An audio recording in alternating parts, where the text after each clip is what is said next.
Hola, bienvenidos al bloque 1 titulado Intervención neuropsicológica en problemas de aprendizaje, del módulo 21 de la maestría Evaluación y Rehabilitación Neuropsicológica.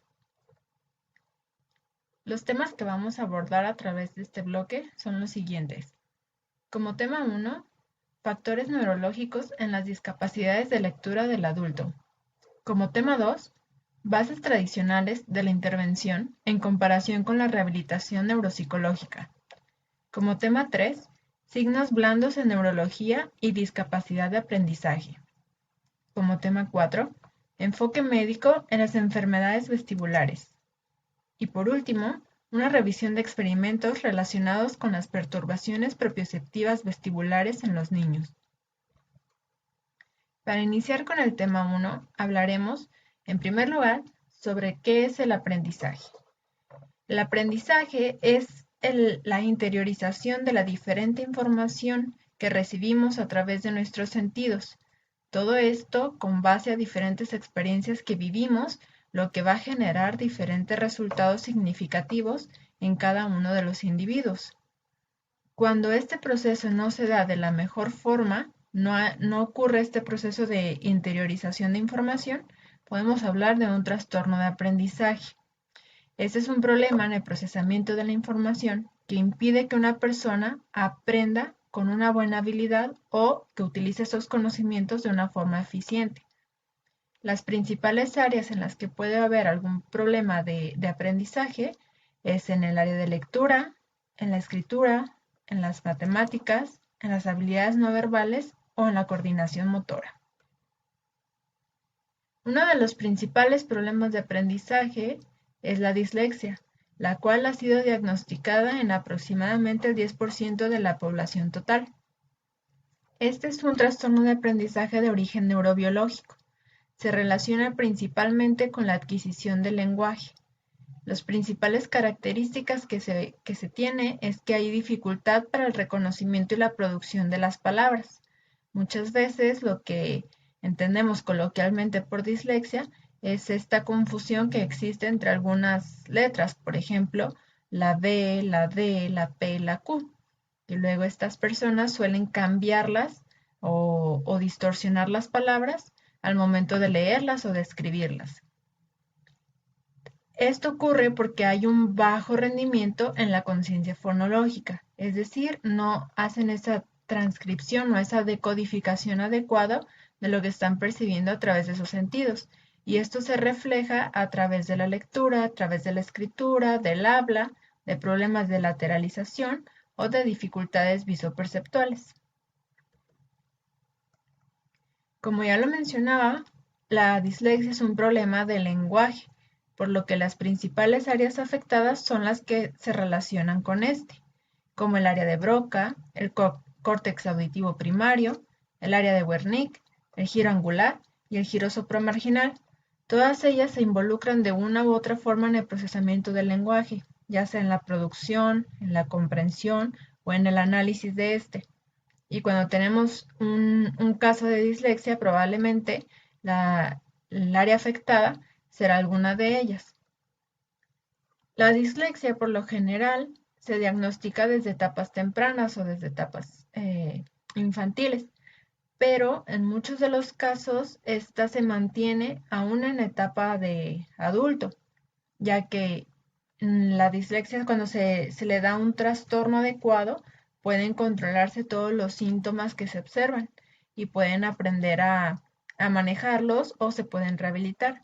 Sin embargo, cuando este niño no fue diagnosticado a tiempo y creció, se convirtió en un adulto que todavía presenta síntomas de dislexia, vamos a encontrar que va a mostrar dificultades laborales, problemas de autoestima, dificultad en la lectura, problemas de comunicación escrita, dificultad para la discriminación derecha-izquierda, entre otras alteraciones que tendrán que rehabilitarse porque no se realizó de forma temprana. Y si se fijan, muchos de estos síntomas ya son secundarios a, por ejemplo, los síntomas emocionales, como los problemas de autoestima o las dificultades laborales, que esto puede ser por toda la situación cognitiva. No me desempeño adecuadamente o me cuesta más trabajo o no puedo llevar una planeación adecuada, lo que me afecta a mí emocionalmente y aparte me trae consecuencias laborales. Entonces, por eso es muy importante siempre intentar diagnosticarlo a tiempo para poder tratarlo. Dentro del tema 1.2 hablaremos sobre las bases tradicionales de la intervención en comparación con la rehabilitación neuropsicológica. Bien, inicialmente el tipo de intervención que se realizaba tras una lesión cerebral era una forma muy tradicional. Esto quiere decir que solamente se atacaba la lesión de forma estructural o de forma neurológica o médica. Sin embargo, actualmente se hace un modelo holístico o un modelo biopsicosocial, el cual quiere decir que se interviene al paciente desde diferentes perspectivas, no solamente atacando desde el área médica o el área física, sino que también se incorporan otras áreas a tratar, por ejemplo, el área cognitiva, el área social, el área educativa, el área emocional. Esto va a permitir que el paciente tenga un resultado más funcional después de su intervención. Y para ello tenemos que tener en cuenta que trabajamos con diferentes especialistas y de diferentes perspectivas, como ya lo mencionaba. El objetivo principal es rehabilitar a este paciente para poder integrarlo dentro de su estilo de vida previo o dentro de las funciones que usualmente hacía o tenía. Por ello tenemos que identificar cuáles son sus metas a alcanzar en relación al estado físico, en relación al estado cognitivo, en relación al estado emocional, al estado laboral, al estado educativo. Y de esta forma establecer un plan con los diferentes especialistas que pueden intervenir para la mejora del caso. Nosotros como neuropsicólogos con los principales especialistas que tendremos contacto será con el médico, los profesores, los pedagogos, los terapeutas del lenguaje, el fisioterapeuta, el psicólogo, y entre todos se establecen los diferentes abordajes para poder llevar a la rehabilitación exitosa. Tres pasos a considerar o tres componentes a considerar dentro de su rehabilitación. En primera es siempre incorporar diferentes perspectivas que les ayude a tener un panorama más amplio. En segundo, cuidar de los aspectos afectivos y emocionales, ya que estos pueden estar impactando en el paciente e influyen de forma indirecta. Por ejemplo, si ustedes como neuropsicólogos nos vamos a encargar de rehabilitar la cuestión cognitiva, pero el paciente tiene una incapacidad física, lo que lo está deprimiendo, esa depresión llevará a que su memoria o su atención esté menor, ¿sí? Porque hay un componente ahí emocional que está afectando la cognición. Entonces, por eso siempre hay que mantener cuidado esta área o mantenerla dentro del radar. Y por último, tener un componente de evaluación constante, es decir, algo que nos ayude a ir midiendo la evolución del caso, ya sea para ver en qué está mejorando o en qué necesitamos enfocarnos todavía un poco más.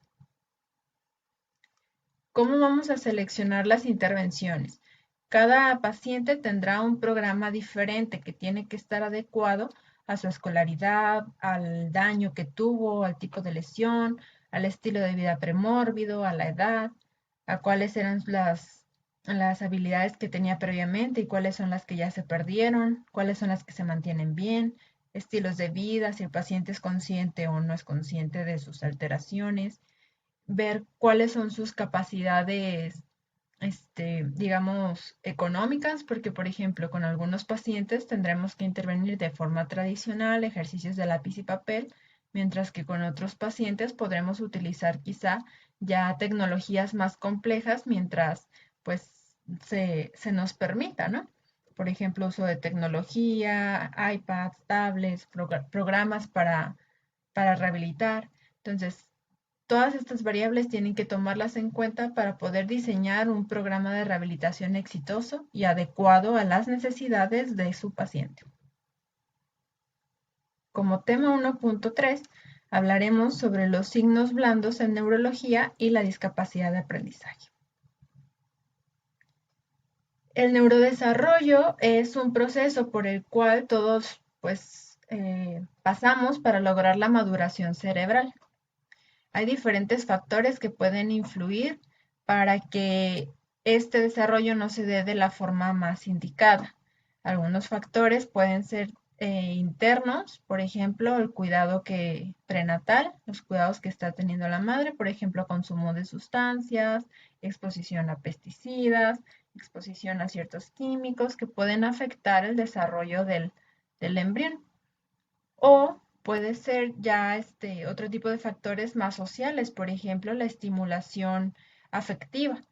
Qué tanto interacción tiene la madre o la familia con el bebé para estar estimulándolo o estar activando y que este niño pues pueda tener un mayor desenvolvimiento.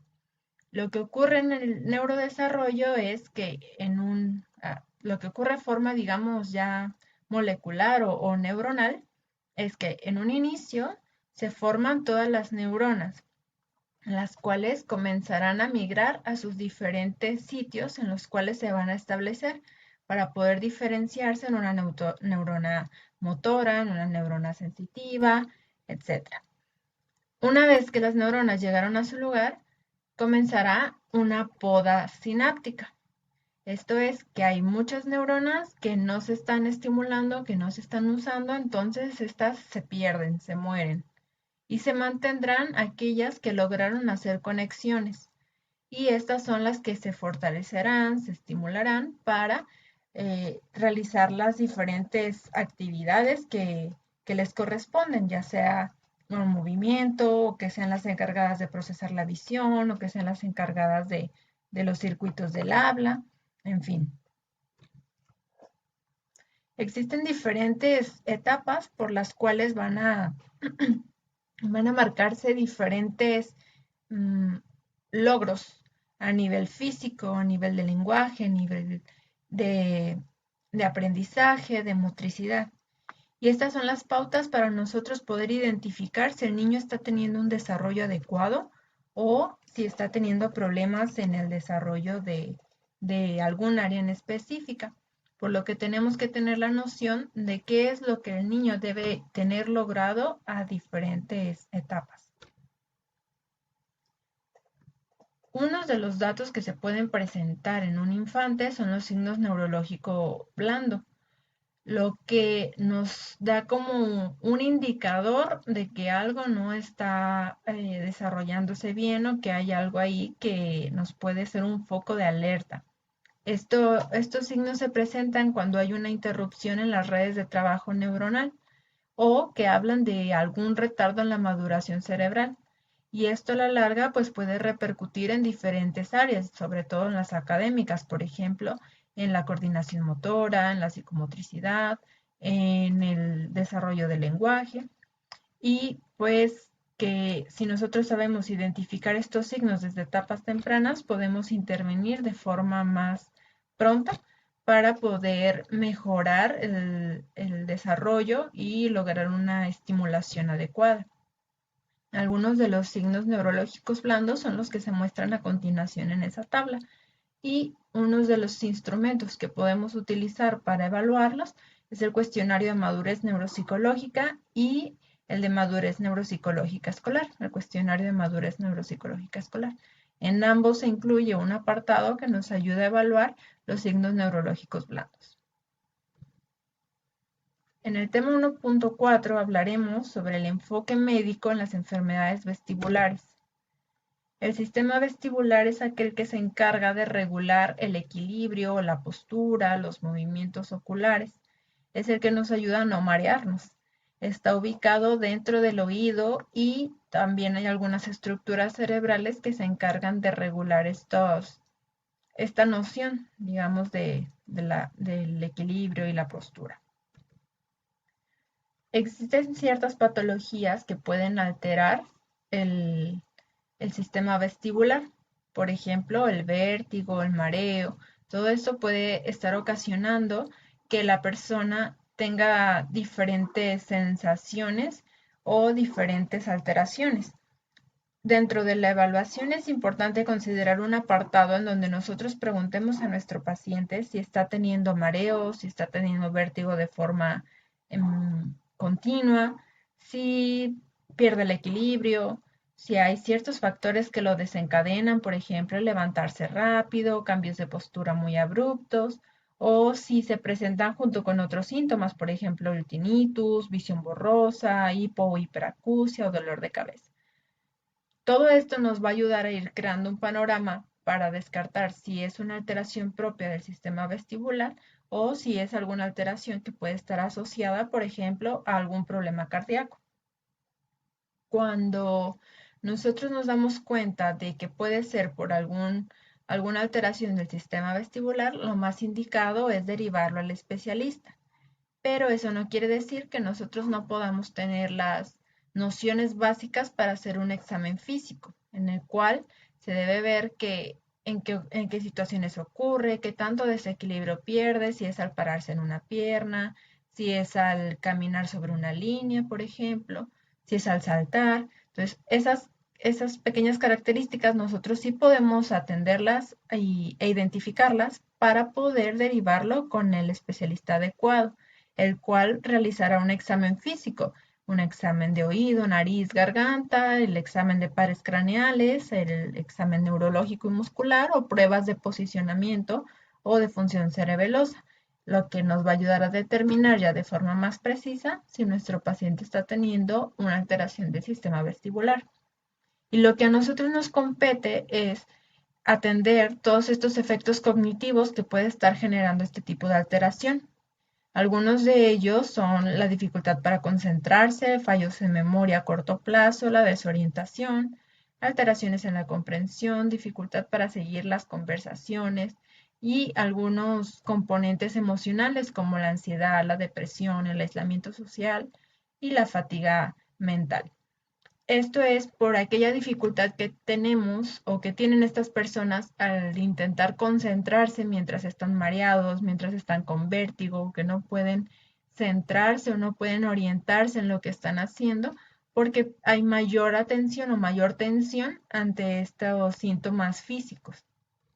Entonces es ahí donde nosotros podemos intervenir atendiendo sobre el área de la cognición. Y en el tema 1.5 hablaremos sobre alguna revisión de experimentos relacionados con las perturbaciones propioceptivas vestibulares en los niños. Cuando un niño tiene este tipo de alteración en el sistema vestibular o en algún otro de los sentidos, podemos estar hablando de un trastorno de procesamiento sensorial, el cual es una dificultad de integración de la información que recibimos a través de los oídos, de la vista, del tacto, del gusto, del olfato.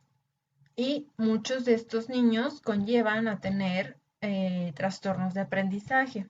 ¿Cómo podemos identificarlos? Cuando un niño es hipersensible, va a llorar mucho, va a tener dificultad en el sueño, va a rechazar ciertos alimentos, sabores, olores o textura. ¿Por qué? Porque los identifica de una forma muy exagerada. Entonces él va a preferir no tener el contacto con este tipo de sensaciones. O va a evitar, por ejemplo, los movimientos bruscos. ¿Por qué? Porque el movimiento lo va a sentir también de una forma muy abrupta.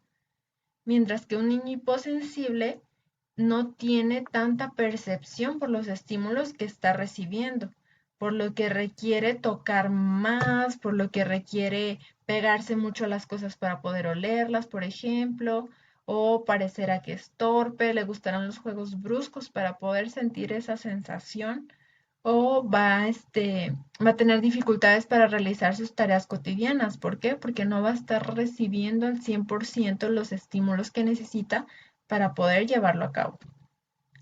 Y bueno, esto, como ya les mencionaba, incluye la integración de los diferentes sentidos, desde las sensaciones auditivas, visuales, las sensaciones vestibulares, que ya acabamos de hablar de ellas, las sensaciones táctiles, y que cuando un niño tiene una adecuada integración de todos estos sistemas, va a lograr tener un autocontrol, una buena organización y una buena especialización hemisférica, por lo que se ha identificado que cuando estos niños tienen problemas para la integración sensorial, se requiere de la estimulación de los diferentes sentidos. Para ello se utilizan salas como de este estilo, en la cual se cuenta con diferentes texturas, diferentes colores, diferentes movimientos, y esto les va a permitir poco a poco ir tolerando o ir reconociendo la diferente información que pueden recibir a través de todos sus sentidos, valga otra vez la redundancia. Y bueno, esta es la técnica que tiene mayor efectividad y que ustedes pueden aprender a desarrollarla e integrarla cuando tienen algún niño con trastorno de aprendizaje o con el trastorno de procesamiento sensorial. Y bueno, espero que los temas de este bloque sean de su interés. En caso de que tengan alguna duda, pueden comentarla a través del foro y ahí estaré yo para poder darles respuesta. Hasta pronto.